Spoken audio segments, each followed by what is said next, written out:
Bassirou Diomaye Diakhar Faye, président de la République du Sénégal, j'ai pris le protocole de bien vouloir accompagner son Excellence, que j'invite à prendre la parole devant l'Assemblée.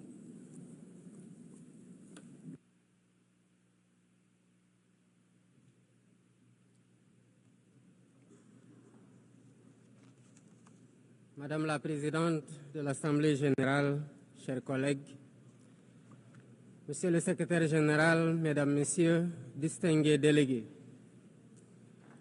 Madame la Présidente, au nom du Sénégal, je remercie votre prédécesseur et vous adresse tous nos vœux de succès à la présidence de cette 80e session de l'Assemblée générale des Nations unies.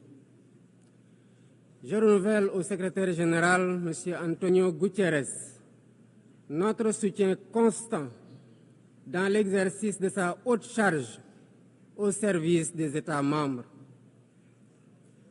Nous nous réunissons aujourd'hui en ces lieux symboliques du dialogue universel, comme porteurs du poids de l'histoire et de l'urgence du présent.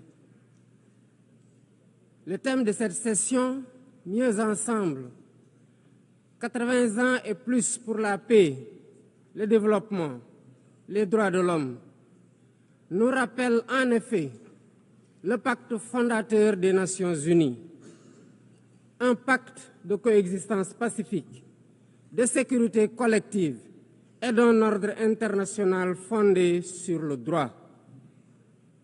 Sur cette base, les Nations unies ont accompli des progrès indéniables dans la coopération solidaire pour la prévention des conflits, la promotion de la paix et de la sécurité internationale et le règlement des différends. De même, des progrès significatifs ont été réalisés dans la codification de normes universelles pour la protection des droits de l'homme et d'un ordre international plus sûr et plus apaisé.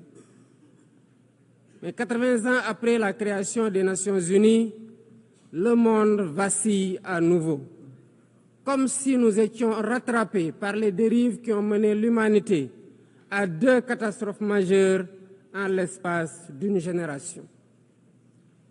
Nous vivons des moments de forte turbulence, de défis inédits et d'incertitudes multiples.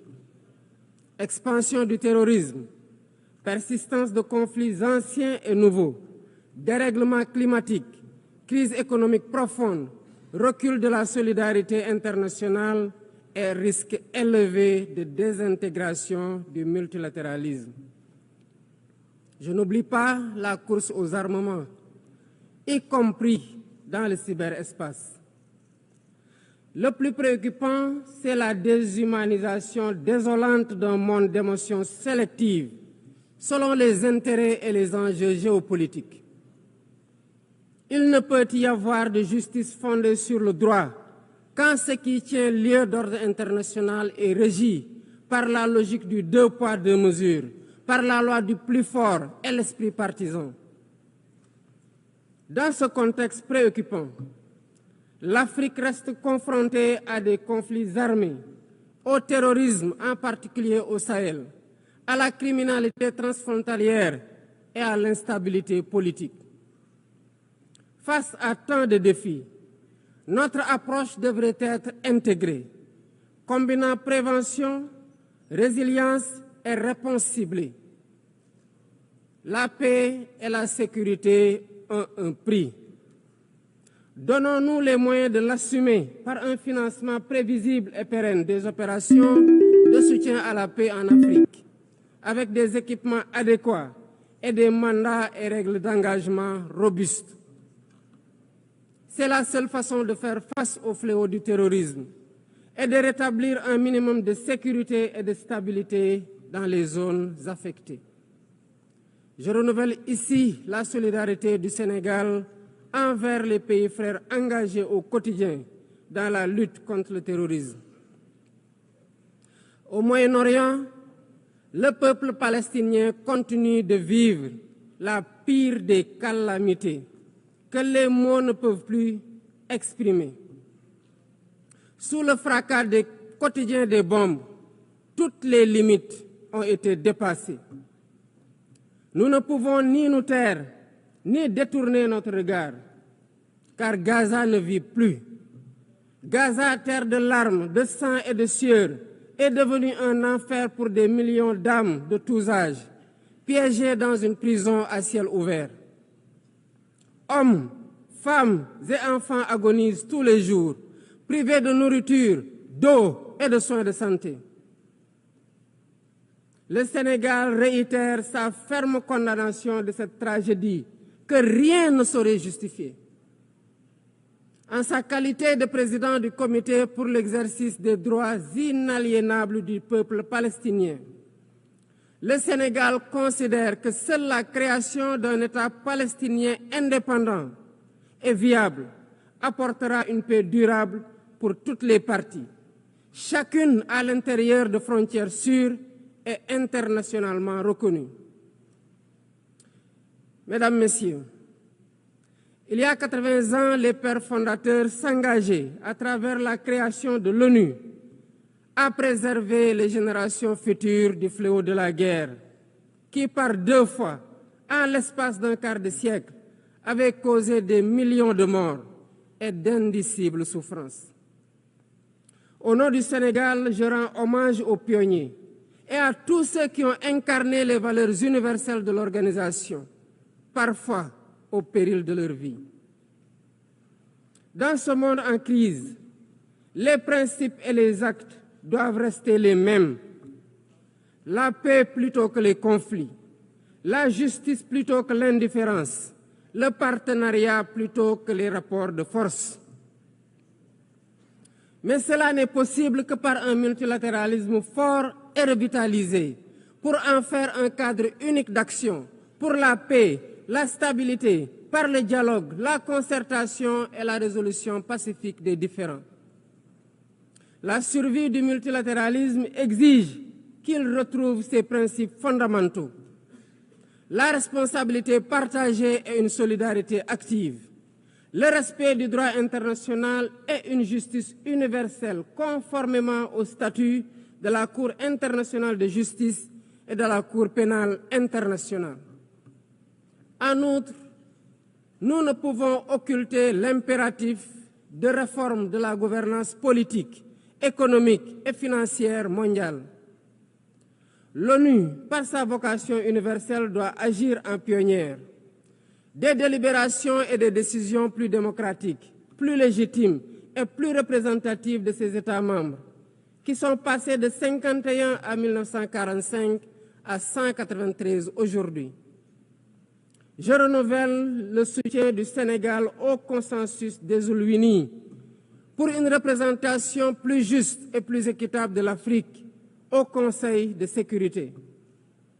Il est temps d'instaurer une gouvernance économique et financière mondiale plus juste et plus inclusive pour répondre aux besoins de financement du développement durable. Nous savons tous que l'aide publique n'est pas la solution. D'autres leviers existent, notamment un cadre fiscal mondial équitable, afin que l'impôt soit payé là où la richesse est produite. L'accès au crédit dans des conditions soutenables, afin que la gestion du fardeau de la dette n'entrave pas les efforts de développement de nos pays. Enfin, la mise en œuvre effective de l'engagement de Séville, du pacte pour l'avenir et des objectifs de développement durable, pour un accès élargi à la santé, à l'eau, à la nourriture, à l'éducation, à l'énergie et au numérique.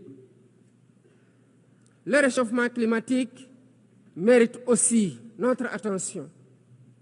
Il n'est pas seulement une menace, mais une question existentielle, une réalité qui frappe plus durement ceux qui y contribuent le moins, comme l'Afrique, avec moins de 4% des émissions mondiales. Et pourtant, sécheresse, inondations, érosion côtière et insécurité alimentaire rythment désormais la vie de nos populations. C'est une double peine devenue insoutenable. Le Sénégal renouvelle son attachement à l'accord de Paris sur le climat et appelle à une transition climatique juste et équitable par l'exploitation de nos ressources disponibles pour l'accès universel à l'électricité et l'amorce d'une industrialisation compétitive. La lutte contre le réchauffement climatique se fera indubitablement avec des financements conséquents pour l'adaptation, la simplification et l'accès aux fonds climatiques, ainsi que la garantie de transfert de technologies. Le Sénégal salue la création du fonds pour répondre aux pertes et dommages et appelle à la mobilisation de la solidarité internationale pour la constitution de ces ressources afin de financer les opérations sur le terrain. Excellences, Mesdames et Messieurs, face aux urgences et aux défis nombreux et complexes, nous ne sommes pas démunis. Le monde dispose des moyens nécessaires pour nourrir ceux qui ont faim, éduquer nos enfants, soigner les malades et faire taire les armes. Le véritable obstacle n'est ni financier, ni technique, ni matériel. Il est dans la volonté politique de faire du multilatéralisme un instrument de solidarité collective, de coopération plutôt que de confrontation, pour un avenir où la dignité humaine sera au cœur de nos décisions. Alors, faisons de ce 80e anniversaire des Nations Unies, non pas le constat d'un ordre épuisé, mais le point de départ d'un nouvel espoir, celui d'une organisation rénovée et plus efficace, au service des peuples qu'elle incarne. Le Sénégal reste fidèle à son engagement de travailler dans ce sens avec tous les membres de l'organisation, prêt à jeter les ponts, prêt à porter les réformes, prêt à poursuivre notre œuvre commune pour un monde de paix, de justice et de solidarité. Je souhaite plein succès aux travaux de la 80e session de l'Assemblée générale et vous remercie de votre aimable attention. Au nom de l'Assemblée générale, je tiens à remercier le président de la République du Sénégal. L'Assemblée va entendre l'allocution